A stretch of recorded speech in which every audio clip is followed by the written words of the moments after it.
Hey y'all, I'm Sauciata. I'm a Pokemon ROM hacker, and today I wanted to show you how I do some of my mapping.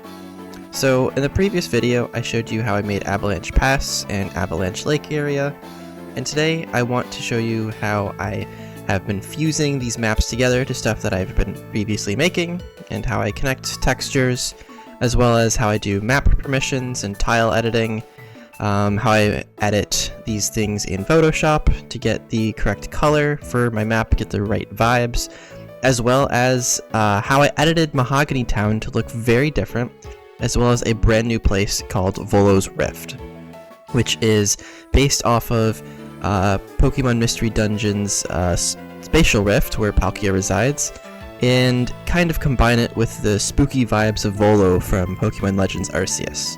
So to start here, I am doing a time-lapse of my mapping process.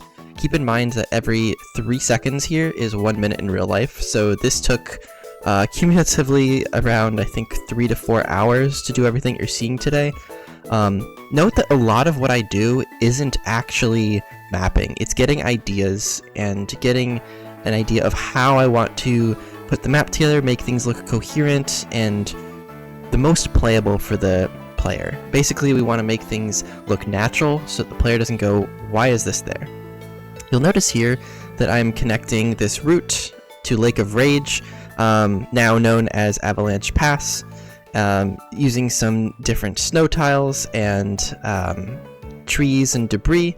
And now here I'm removing some trees from this western route, and now I'm going into doing tile permissions. So tile permissions are a real pain in the butt. Basically, I have to label every tile in the game to tell the emulator or the NDS file in general what each tile does. So you see these red ones are not walkable, things that are green are things like grass, and then things that are blue are either ice or water. And so I'm basically painting these things on.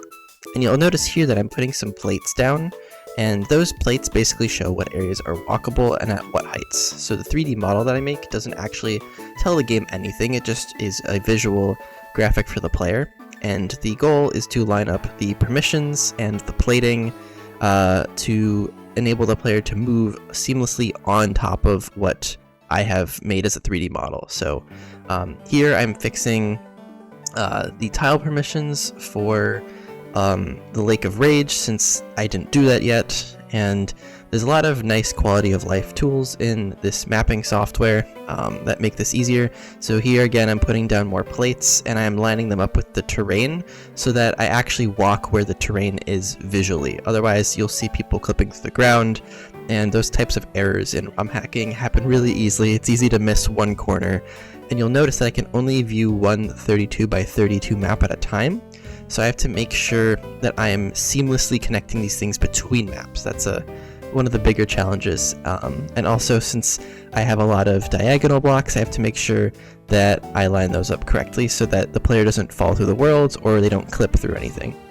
And here I actually made a mistake that later I had to go back and correct. I made one of the tiles too high, and as a result it looked like the player was sort of floating over the terrain. So here I'm switching my Spotify around again because I like to jam while I'm doing this, and then I also looked up what Mahogany Town looks like in Bulbapedia, Cerebi, all that good stuff, since I want to start editing it. I want to get an idea of where the buildings are so that I don't accidentally overlap them with, say, a stone wall or something. And so here I am talking to my wife about, how I should do this, since she has an eye for graphic design a lot better than I do. The vibe I'm going for the city is kind of rundown, ruin, that kind of vibe. So these tiles actually come from the Dream Yard in Gen 5. You'll probably recognize them if you've played Black and White or Black 2 White 2. And so I'm going around here and we're discussing where I should put these barrels, and I decided that it might look better to put some cracked brick tiling down rather than dirt, since dirt's pretty commonly used.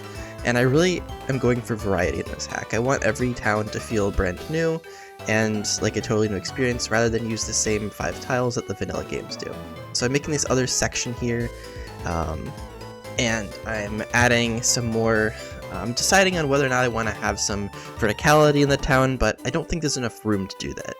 Another challenge here was getting the vines to line up with the concrete walls, and so I'm going through adding a couple more decorations, adding a couple more cracks, and I actually add these little like holes in the ground, and I really like how they look.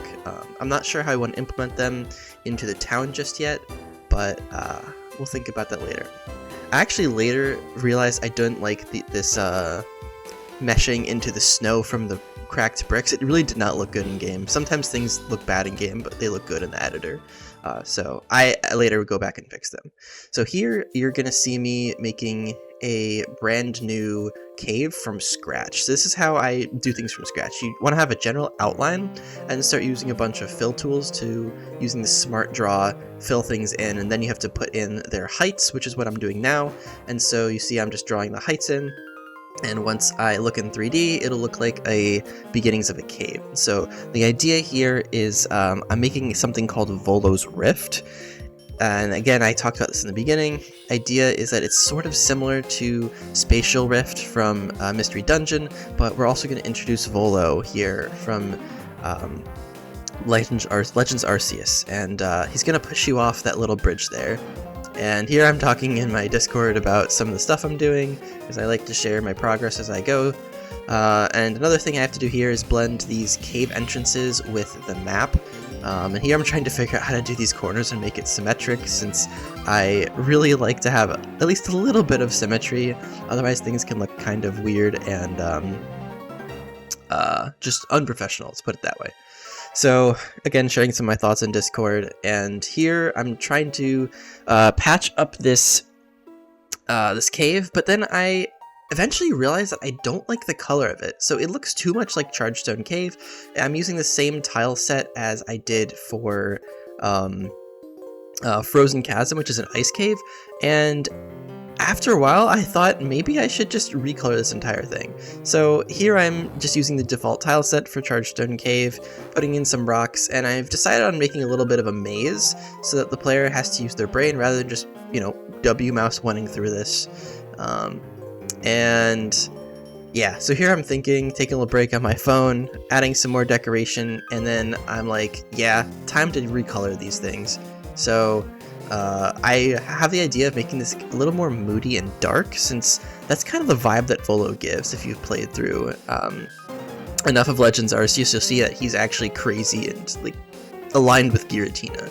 So hopefully no spoilers there, you've already played the game if it's been out for a little while. So here I'm just recoloring everything, and this is a pretty time-consuming process, and I'm also creating some new smart drawing objects so that I can redo these caves a little bit more easily. And so again, more recoloring. I spent a lot of time making new tiles, and obviously it's not difficult to recolor stuff in Photoshop, but I just had to make sure that I was doing everything with the same hue and the same brightness each time, or else things would not look connected very well. And so here I'm very happy with how this looks.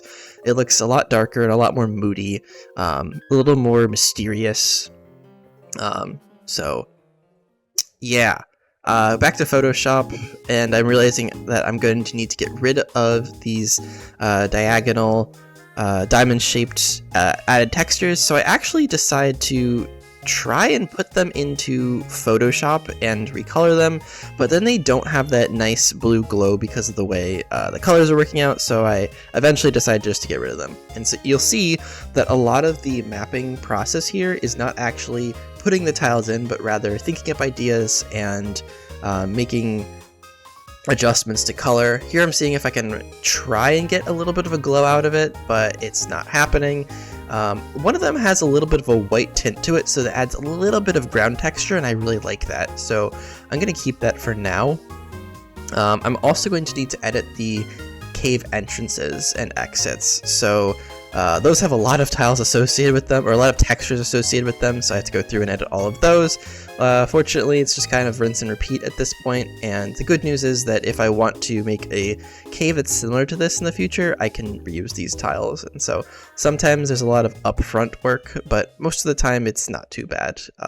Typically caves have a lot more time invested in them, at least in my mind, because they need to have their own assets. Here I'm just like kind of looking off into the distance thinking about what I'm supposed to do. So here I am finally getting to the next part of this cave, which is where you're going to fall into after Volo pushes you off that little land bridge there. And so the idea is to have a pit with a staircase on the side of it, and that's the general idea here. And I typically like to make things make a base for things first, so I get an idea of what it's going to look like, and then I'll add detail, add texture. Here I am exploring more Owl City songs since I'm just jamming late at night to make this map. And so here, this is the second floor, so you're going to go up one level, and eventually you're going to go up another level. So here I'm trying, since I don't actually have any staircase textures for staircase warps, I need to somehow blend this staircase pseudo texture into the rest of the map without making it look too weird, and so I have to make sure that there's no gaps or voids around. So this is what I decide on for now. I'll probably fix it up more later, but here I'm adding a little bit more verticality into the second floor and some one-way jumps. Now I'm texturing the ground a little bit to make sure that it doesn't look too homogeneous, since that is kind of boring. Adding a couple more rocks, grabbing some rocks from other areas, and I think I've gotten a good idea of what I want this to look like. So now I am going to be editing a staircase texture that came with the same Frozen Chasm / Chargestone Cave tile set, and now I'm going to be able to connect this piece of the map with the left side of Volo's Rift. So basically, instead of crossing the bridge, you're going to have to fall down the pit and then work your way back up the map. And so I don't really know what I want to do with this yet. I'm also making some kind of stalactite looking tiles here that are gonna reach down from the ceiling and maybe add a little bit more lava texture to the bottom piece of this pit, since, you know, if it's closer to the core of the earth, maybe there's some lava in there, and plus, you know, who doesn't love a little lava? I also noticed that this is not symmetrical. I'm not really sure what I want to do here yet. I'm thinking it'd be cool to have some decoration in the center, some sort of scary looking thing, and then I thought of the original cave that I made, so Magma Crevice, and I said to myself, why don't I just take that big ice crystal and turn it into like a fiery ice crystal looking thing. I need to make some contrast between the red and the blackish purple, and I'm really happy with how this came out. So it has this weird red spooky looking glow, and so here I'm just making sure that it sits nicely on the island it's on, adjusting the size of the map accordingly to make sure that things look proportional, and idea is I'm gonna have Giratina kind of come up out of the void, sort of distortion world style. And here I am editing more of these textures and just getting things in. So here I'm actually putting in the cave exit from the place where we see Giratina, so just trying to make sure that I have connections to everything.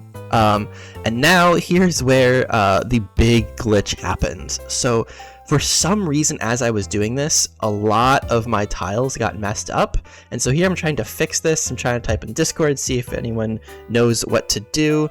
And so at this point, most of my map was messed up, and most of the progress that I had made in that last segment was completely lost.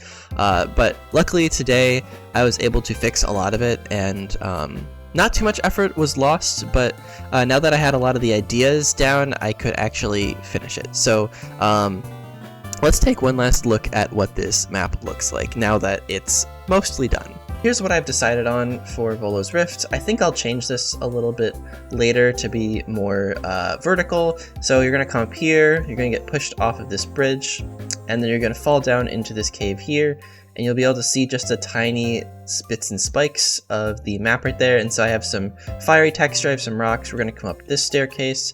I'm probably going to have a couple trainers, maybe a gauntlet in here, and you're going to come up through here, come up the staircase, which leads us to this staircase, and we're going to have an encounter with Giratina and maybe Volo. I haven't decided on that yet. The scripting that goes along with this will come to me as I do it, and you'll notice this is a little bit different than the original I just showed you because I had to remake it, but luckily all the textures I had made were not lost. Those are all just saved as PNGs, so that was fine. So we came through this cave here, and eventually we'll exit the cave here, and we'll come out through here, and that will let us escape here, and then we will go into Ekritique City. And so I haven't done Ekritique City yet. This is all just from Garbage Gold. This is thanks to Active Henry's Gen 5 recreation of Heart Gold and Soul Silver.